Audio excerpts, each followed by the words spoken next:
안녕하세요. 저는 영국 코번트리에서 거주하는 평범한 영국 여자 릴리라고 합니다. 제가 어렸을 때는 평범과는 조금 거리가 먼 특별한 사연이 있었는데요.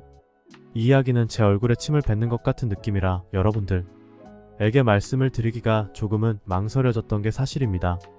하지만 저와 비슷한 환경이나 상황에 있는 분들에게 저와 같은 실수를 하지 않으셨으면 하는 마음에 이렇게 공개하기로 마음을 먹었죠. 저희 아버지는 제가 어렸을 때 사고로 돌아가셨습니다. 정확하게는 기억이 나질 않지만 사고 소식을 어머니에게 전해 들었죠. 그때는 슬프다는 감정이 어떤 감정인지조차 알지 못할 때여서 그냥 그런가 보다 했었죠. 그리고 조금씩 시간이 지나고 학교라는 곳에 들어가게 되면서 아버지의 빈자리가 느껴졌습니다. 그때부터였던 것 같아요. 제가 저와 비슷한 나이의 친구들에 비해 성격이 내성적으로 변했던 것이 말이죠. 그리고 한편으로는 저에게도 든든한 아버지가 있었으면 좋겠다는 생각을 하게 되었죠.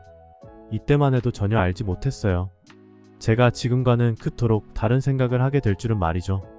그러던 어느 날 어머니께서는 등교 준비를 하는 저에게 말했습니다. 릴리, 오늘 학교 마치고 데리러 갈 테니까 조금만 기다려. 오랜만에 레스토랑에서 외식할 거야. 알겠지? 어머니가 외식을 하자고 할 때는 분명히 저에게 무슨 할 말이 있다는 뜻이었습니다. 예전에도 학교를 전학 가는 문제 때문에 외식을 하고 저에게 의견을 물어봤던 적이 있었거든요. 학교가 끝났고 어머니와 저는 예약된 레스토랑에 들어갔습니다. 그런데 이게 웬일인지 어머니가 저를 빈 테이블이 아니라 어떤 동양인 아저씨가 앉아있는 테이블로 끌고 가는 게 아니겠어요? 릴리, 어서 와라. 많이 컸구나. 학교는 잘 다니고 있지? 아 참, 나는 엄마의 친구란다. 왠지 횡설수설하는 듯한 아저씨였고 변호사라고 했습니다. 유머 감각도 좋았고 긍정적이고 밝은 성격이셨어요. 이때까지는 그냥 단순히 엄마의 친구로만 알고 있었습니다. 그리고 식사가 끝날 때쯤 저는 이 아저씨가 저희 어머니의 남자친구라는 사실을 알 수 있었죠. 대놓고 말씀은 하지 않으셨지만 분위기가 딱 그랬습니다. 이건 여자의 직감이라는 건데요. 제가 아직 미성년자라고 해서 그런 직감이 없는 건 아니었어요. 그런데 식사를 마치고 자리를 일어나는 순간 저는 제 눈을 의심했습니다. 동양인 아저씨의 한쪽 다리가 이상했거든요. 처음엔 이게 뭔지도 몰랐지만 나중에는 이것이 의족이라는 것이고 절단된 다리를 보조해주는 역할을 하는 것이라는 걸 알게 되었습니다. 이 아저씨는 다리에 장애가 있는 사람이었습니다. 사실 은근히 어머니에게 남자친구가 생겨서 좋다는 생각도 했습니다. 친아버지는 아니었지만 저에게도 그와 비슷한 무언가가 생길지도 모른다는 기대감 때문이었죠. 그런데 이건 완전히 저의 상상을 초월하는 일이었어요. 다리가 불편한 장애인 아버지는 상상도 못한 일이었거든요. 어린 나이였기도 했고 평소에 제가 상상하던 아버지의 모습은 아니었기에 크게 당황했습니다. 어머니의 남자친구와 그렇게 헤어지고 집으로 돌아온 저는 어머니와 태판 싸웠죠. 엄마는 아까 그 아저씨가 좋아? 나는 그 아저씨랑 만나지 않았으면 좋겠어. 우리 학교에 그런 다리를 가진 아빠는 아무도 없단 말이야. 정말 못된 아이죠? 아무리 어리다고 해도 저건 잘못된 행동이었습니다. 저 때는 그냥 학교의 다른 친구들이 나와 내 가족들을 어떻게 생각할까? 이런 거에만 온 정신이 몰입되어 있었던 것 같아요. 하지만 저희 어머니도 저의 그런 말 한마디 때문에 그 아저씨와의 관계를 끊지는 않을 것 같았습니다. 릴리, 네가 왜 그런 반응인지 대충 짐작은 가지마. 나는 릴리 네가 조금만 더 성숙하고 배려심 깊은 사람이 되었으면 좋겠다.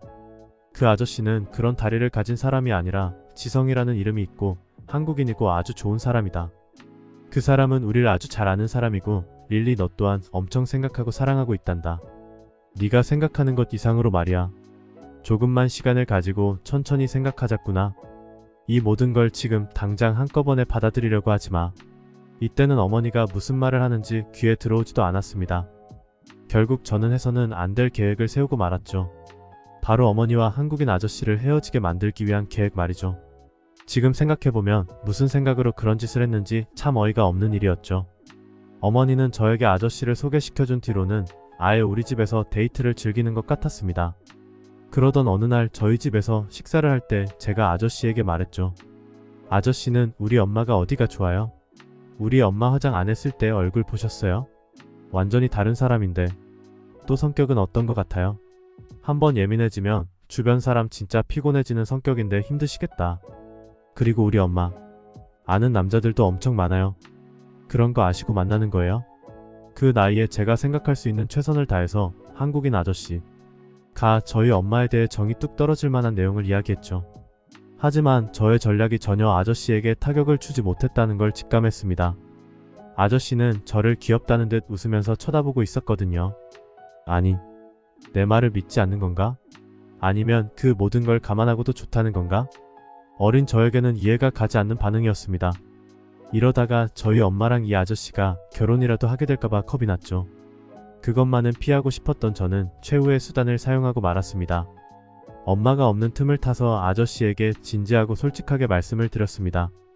아저씨, 이런 말을 하면 정말 버릇없는 아이가 되는 거 잘 아는데요. 저는 아저씨가 저희 엄마랑 결혼을 하지 않았으면 좋겠어요. 저희 학교 친구들 아빠들은 그런 다리를 가지고 있는 아빠가 없어요. 그리고 동양인 남자가 제 아버지라고 하면 더욱 놀림감이 될 거예요. 그러니 제발 부탁드릴게요. 저희 엄마랑 결혼은 하지 말아주세요. 아저씨도 이번에는 제 눈을 똑바로 바라보며 웃음을 거둔 채 진지하게 이야기를 들어주었습니다. 하지만 그것과는 별개로 저에게 항복할 것 같지는 않았죠. 릴리, 너에게 그런 고민이 있었는지 몰랐구나. 아저씨가 조금 더 노력해도 안 되겠니? 아저씨는 우리 릴리가 참 좋은데 말이야. 아빠로 생각하지 말고 친구처럼 생각하는 건 어때? 아저씨 다리는 이래도 운동신경이 끝내준단다. 태권도라는 무술을 아니? 아저씨는 그런 것도 할 줄 안단다. 내 다리가 이렇게 된 것에 후회는 없어. 다시 그때로 돌아간다고 하더라도 똑같이 행동했을 거다. 덕분에 너희 엄마와 너를 알게 되었으니까 다리 하나쯤 포기하지 뭐. 혹시 학교 생활 중에 고민이 생긴다면 아저씨에게 상담해도 좋다. 엄마에게는 비밀로 해줄게. 아저씨는 알 수 없는 말을 하면서 저를 쓰다듬었습니다. 제 전략은 아저씨에게 전혀 먹혀들지 않았죠. 오히려 아저씨는 한술 더 떠서 저와 친구를 하자며 들이댔으니 말이죠. 참 긍정적이고 밝은 사람이라는 건 부정할 수 없었습니다. 제가 이토록 한국인 아저씨를 거부하는 것에는 사실 아무에게도 말하지 않은 진짜 이유가 있었어요. 당시에 저는 학교에서 친구들에게 괴롭힘을 당하고 있었습니다. 그때는 그들이 아무 이유 없이 무작정 저를 괴롭히는 줄로만 알았어요. 뭐 사실 진짜로 이유 없이 그랬을 수도 있겠죠.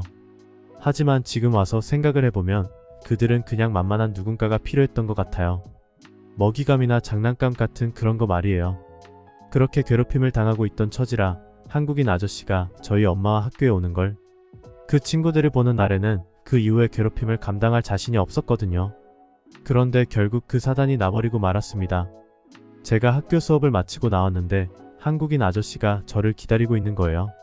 저는 깜짝 놀라서 아저씨를 모른 채 하고 지나가려는데 아저씨가 저를 반갑게 불렀죠. 제 주위에는 저를 괴롭히는 그 친구들이 잔뜩 있었는데 말이에요. 그 당시에는 정말이지 쥐구멍이라도 찾아서 들어가고 싶은 심정이었어요. 역시나 그 일이 있은 후 저를 괴롭히던 친구들은 저를 더욱더 심하게 괴롭히고 놀렸습니다. 진심으로 학교에 나가고 싶지 않은 지경이 되어버렸죠. 어린 나이에 저는 이 모든 게 한국인 아저씨 때문이라고 생각해서 또 다시 아저씨에게 몹쓸 말을 해버리고 말았습니다. 도대체 무슨 자신감으로 저한테 아는 척을 하신 거예요? 저 이제 학교 어떻게 다니냐고요? 아저씨 정말 미워요. 아저씨는 어찌할 바를 모르며 미안한 표정으로 입을 꾹 다물고 계셨습니다. 그리고 얼마 후 저는 예상 밖의 소식을 듣게 되었습니다. 어머니가 한국인 아저씨와 이별을 했다는 소식을 말이죠. 엄청 기쁠 줄 알았는데 그때는 아주 미묘한 감정이 들었어요. 기쁜 것도 아니고 그렇다고 슬프지도 않았죠. 뭐 어쨌든 제가 원하는 대로 이루어진 거니까 잘 된 거라고 생각하고 있었습니다. 웬일인지 그 이후로는 학교 생활도 엄청 편해졌습니다. 어느 날 저를 그렇게 괴롭히던 친구들이 저에게 다가와 사과를 다 하는 거 아니겠어요? 그리고 그 이후에는 저를 괴롭히지도 않았죠. 이제야 일이 제대로 풀리나 보다 생각을 했습니다. 그때는 참 멍청하게도 한국인 아저씨와 우리 어머니가 헤어지고 나니까 모든 게 잘 풀리는 거라고 생각했죠. 어느 날 저는 학교 화장실에서 볼일을 보는 도중 저를 괴롭히던 친구들에게서 충격적인 사실을 알게 되었습니다. 야, 그때 그 한국인 아저씨 못 봤어? 한 번만 더 릴리 걔 괴롭히면 우리 인생 종치는 거야. 그 아저씨 유명한 변호사란 말이야. 우리 집까지 찾아와서 법률을 줄줄 읊으면서 아빠 엄마까지 협박하는데 진짜 무서웠다니. 그러니까 릴리 걔는 건들지 않는 게 좋아. 저는 정말이지 큰 충격을 받았습니다.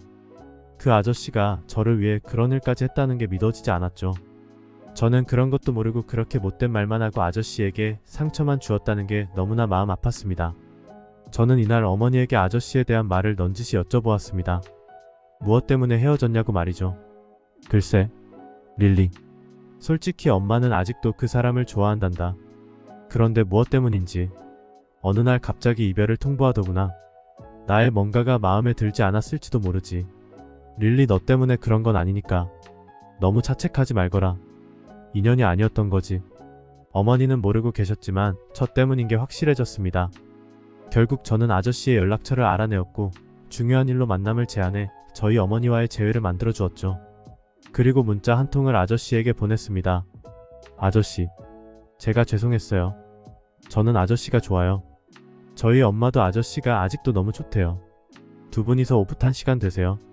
나중에 알게 된 사실이지만 한국인 아저씨의 다리가 그렇게 된 것은 저희 친아버지와도 연관이 있었습니다. 아버지와 한국인 아저씨는 친구 사이셨고 두 분이서 같은 기차를 타고 이동하다가 사고를 당했던 것이었습니다. 그리고 아저씨가 의식이 없는 저희 아버지를 구하려고 하다가 다리에 큰 부상을 입어서 결국 의족을 사용해야만 했다고 말이죠. 비록 아버지는 과다 출혈로 인해 운명을 달리하셨지만 아저씨 덕분에 그나마 아버지의 신체를 무사히 인계받을 수 있었던 것입니다. 그리고 마지막 숨을 거두시던 저희 아버지는 저와 엄마를 아저씨에게 부탁했다고 해요. 그래서 아저씨는 저에 대해서 이미 알고 있었던 것이고 알 수 없는 아저씨의 말들이 그제서야 이해가 갔습니다. 아저씨는 늘 저희 가족을 보살피고 있었던 거예요. 그러다가 지금은 저희 엄마를 사랑하게 되셔서 이런 상황이 되었던 것이죠. 하늘에 계신 아버지도 아마 이해하시겠죠? 어쩌면 더 좋아하실지도 모르죠. 이제는 저도 어엿한 성인이 되었습니다. 그리고 얼마 전 부모님에게 약혼자를 소개시켜드렸죠. 아저씨의 영향이 컸던 걸까요? 제 미래 예비 남편도 한국인이에요. 한국인들이 전부 다 그렇지는 않겠지만 제가 만나본 한국인들은 뭐랄까? 배려심이 깊고 책임감이 엄청 강했어요. 지금의 약혼자도 그런 점에 반해서 결혼까지 결심하게 된 거죠. 지금의 저희 아버지께서 저에게 인연의 소중함을 알려주신 거나 마찬가지예요.